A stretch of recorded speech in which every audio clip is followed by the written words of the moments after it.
How's it going, everybody? Daner here with North Central Coins, and welcome back to another episode of the most rare and valuable coins from the United States. Today we're taking a trip back in time to uncover the top 10 most valuable buffalo nickels that, if identified correctly, can be worth some insane amounts of money. Most of the rare or legendary coins that you hear about are so rare that your chances of ever finding them are pretty much slim to nil, but I have done my due diligence and research to make sure that every coin that we discuss on these lists could be sitting in your change jar right now. Even though these aren't your average pieces of currency, just about anyone can find these coins if you do know what to look for. And in this video, we will explore the historical context surrounding the production of these holy grail coins and delve into why they hold such importance in American numismatic history. Additionally, we will discuss any distinguishing features, their significance amongst collectors, and also potential value if you were ever to find a legitimate example. Before I do get into this, I would really appreciate if you guys would smash that thumbs up, subscribe if you're new, and also ring that bell notification so you can stay up to date with my new content. And make sure to stay to the end of the video if you would like to find out which is the most rare and valuable buffalo nickel of all time, and then what do you say we get right into it and break down my picks for the top 10 most valuable buffalo nickels. Let's get it, guys.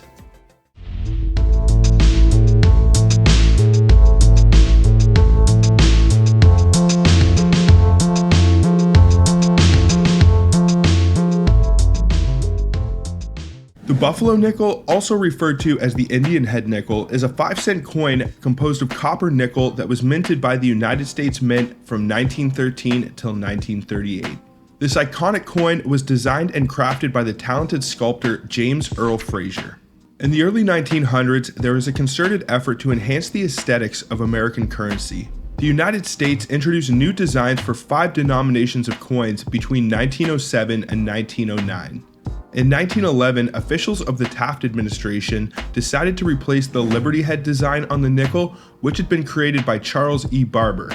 They commissioned James Earl Fraser for this significant task, and Fraser's designs featuring a Native American and an American bison captivated the public. Although these designs received approval in the year 1912, their release was delayed due to objections raised by the Hobbs Manufacturing Company. This company specialized in manufacturing devices that detected counterfeit coins in nickel-operated machines and was unsatisfied with the alterations made to the coin's design by James Earl Fraser. However, in February 1913, Treasury Secretary Franklin McVeigh decided to proceed with the coin's production despite these objections. Despite efforts by the US Mint to fine-tune the design, the buffalo nickel had issues with striking clarity and wear resistance, with the dates on the coins often wearing away quickly in circulation. In the year 1938, following the expiration of the minimum 25-year period which the design could not be changed without congressional approval, the buffalo nickel was replaced by the iconic and still in use today Jefferson nickel, designed by Felix Schlag. Nevertheless, James Earl Fraser's design of the buffalo nickel continues to be highly esteemed today and has been featured on commemorative coins as well as the Gold American Buffalo series. But as I just mentioned, one of the unfortunate things about buffalo nickels is the striking clarity and the wear resistance. The dates can wear off very quickly on these coins, so finding high-grade examples of them can be very tricky, especially for the ones on this list, which is what makes them so valuable. Now, there is actually a chemical compound that you can get called nicodate, and you can actually put this on the worn area of the date on your buffalo nickel, and it should reveal the date, but it will drop the value slightly on your coin if you do use a chemical compound like that.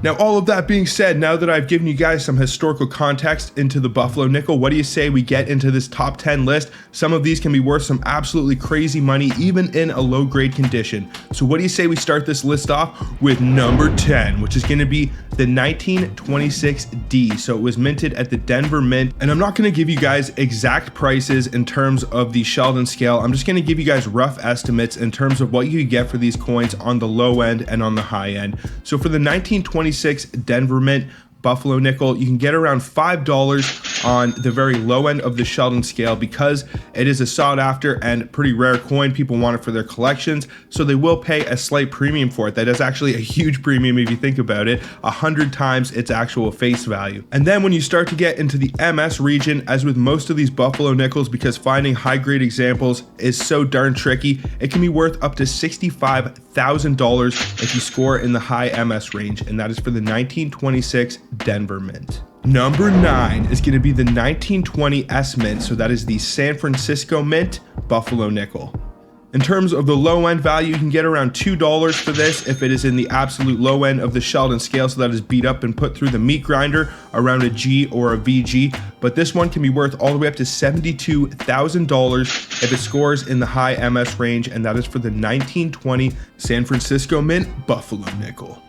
Now, one super important trick or tip that I can tell you as I'm making this list is that most or all of the coins that are featured on this list today are either D mints or S mints. So that means they were minted at the Denver Mint or the San Francisco Mint. So it would appear that those are the most rare and valuable of the Buffalo Nickel series. So if you are looking through Buffalo Nickels and you stumble across one with a D or S mint mark, it is probably worth revealing the date in case you find one of these. Number 8 on this list is going to be the 1927 S Mint, so that is the San Francisco Mint Buffalo Nickel. In terms of the low end value, this one isn't too valuable at all. It's only worth around $1, which still isn't too bad if you consider that it is a 5-cent coin. But this one can actually be worth up to $96,000 if you score up in the high MS region, and that is for the 1927 San Francisco Mint Buffalo Nickel.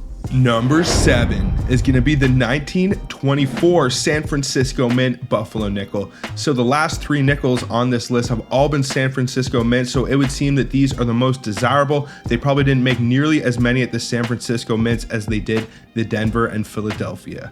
Now, in terms of value, the 1924S can be worth around $8 at the very bottom of the Sheldon scale, so that is beat up, worn, been put through the meat grinder around a G to VG example, and it can be worth all the way up to $96,000 if it can score in the high MS range, and that is for the 1924 San Francisco Mint. Number 6 is going to be the 1919 San Francisco Mint, another San Francisco Buffalo Nickel.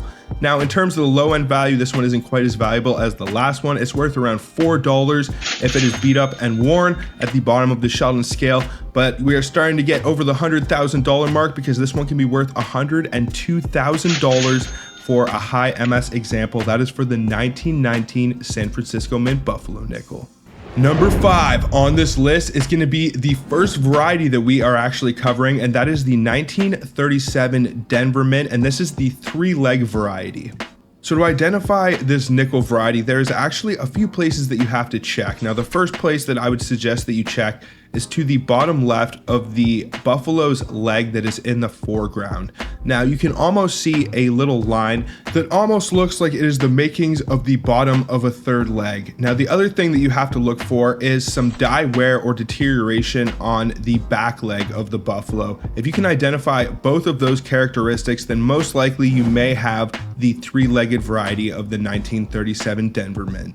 Now, in terms of value, this one is the most valuable on the low end so far of all of the nickels that we have covered. This one can be worth around $377 on the low end of the Sheldon scale. So that is for one that is pretty beat up and worn and been put through the meat grinder. So even if you find a 1937 and you can identify the 3 legs and you have to put Nicodate on it to reveal the date, you're still going to get a premium for this coin, probably somewhere around $100 because people want this variety. Now, in terms of the high-end value, it can be worth up to $130,000 for a high MS example if you can identify the 3-legged variety for the 1937 Denver Mint. Number 4 on this list is going to be the 1926 San Francisco Mint Buffalo Nickel. In terms of the low end value, it's worth around $13.50 for a low grade example, and it can be worth all the way up to $162,000 for a high MS example, and that is for the 1926 San Francisco Mint Buffalo Nickel. Number 3 on this list is going to be the 1920 Denver Mint Buffalo Nickel.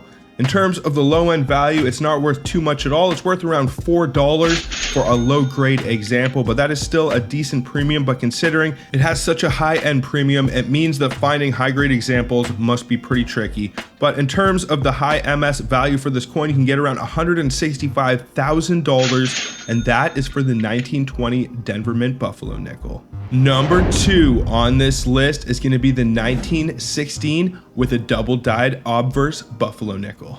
Now, to identify this coin, you basically want to look at the date and it will appear as if it has been struck twice. The doubling usually comes across pretty significant, so it should be pretty easy to identify if the date is even visible. You might have to use some Nicodate so that you can see the actual date of 1916. But if you can identify the double die obverse on the 1916, it is by far the most valuable nickel on this list in a low grade shape. It can be worth around $3,310 even at the bottom of the Sheldon scale, just because there are probably so few of these out there with this variety, and even less that survived in good shape with the dates still visible. So this is definitely a good one to keep on your radar. And if you find a 1916 and the date is worn, I would suggest still putting some Nicodate on it, just so maybe you can identify the double die obverse.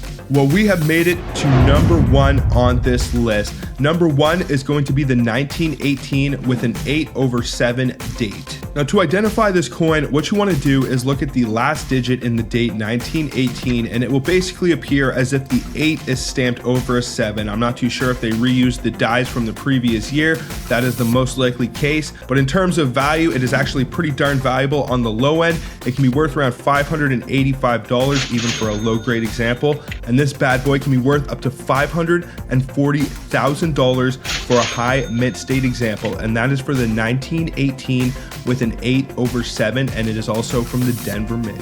Now, what do you guys think about these Buffalo nickels? What would you do if you ever found a legitimate example, or if you ever have found any of the coins discussed in this video? Let me know down in the comments. I would love to know. Also, I would really appreciate if you guys would smash that thumbs up, subscribe if you're new, and also ring that bell notification so you can stay up to date with my new videos. But I think that's pretty much going to do it for this one, folks. So until the next one, everybody, peace out and have a good one, y'all.